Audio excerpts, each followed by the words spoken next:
carrying her 8-month-old son in a sling on her chest.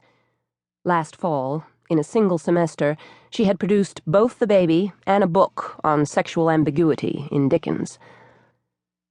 Following Naomi into the lounge, Nora wiggled her fingers at the baby, who gave her a somber gaze out of bottomless dark blue eyes. "Where are the rest of the papers from your gender and genre section?" Naomi demanded. "I have only half of them." Nora unslung the backpack from her shoulder. "Here they are," she said. "I wish you'd finished them sooner. I want to look them over before I turn the grades in." "I'm sorry. I had to grade the modern drama exams, too. It's been a busy week." "Yes, it has. That's why I wanted to see those papers earlier."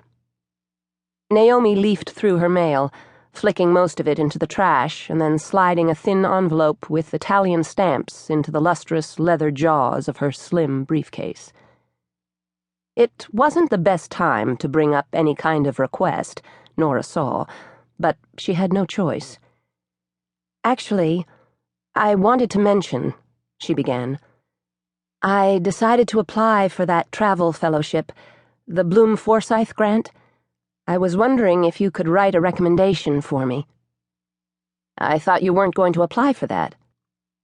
"Can't you ask Marlene to send out the recommendation that's on file?" "I realized there's some work I could do at Cambridge." The idea had come to Nora 2 nights before, as she lay awake at 3 a.m. The inspiration had less to do with John Donne, her thesis subject, than a sudden need to escape. "The form asks some questions that aren't covered by the recommendation you wrote for me before. If you tweak the old recommendation, it should be fine. It just has to be postmarked by Monday." Naomi pivoted, a wrinkle of annoyance visible between her strong brows.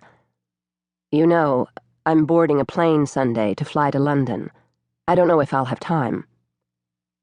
"Oh," Nora said awkwardly.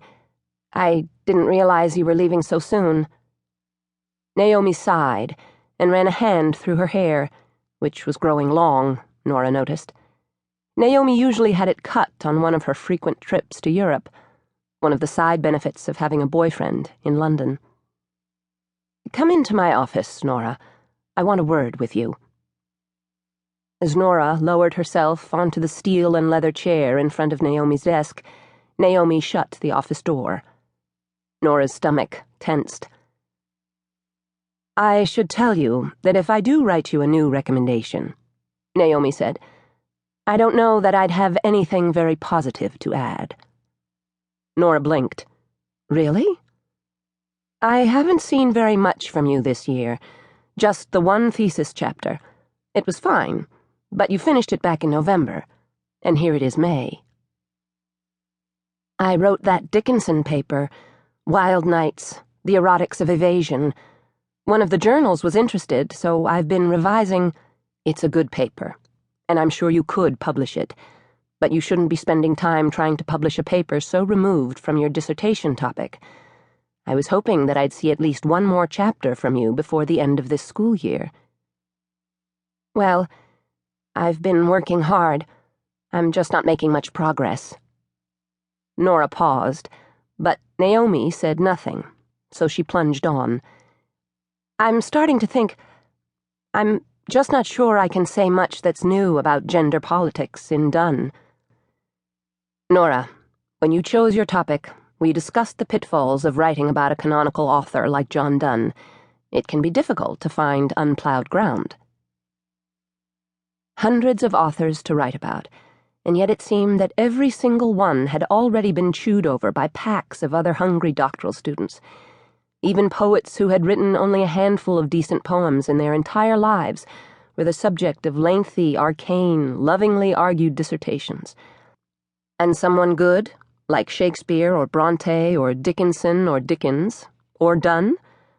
They were mobbed by grad students and professors alike, like pop stars surrounded by screaming groupies. "Yes, I know," Nora said.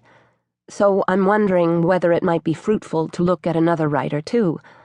I have some ideas about Donne and Dickinson, their comparative poetics, that I'd like to outline for you." Naomi held up her hand.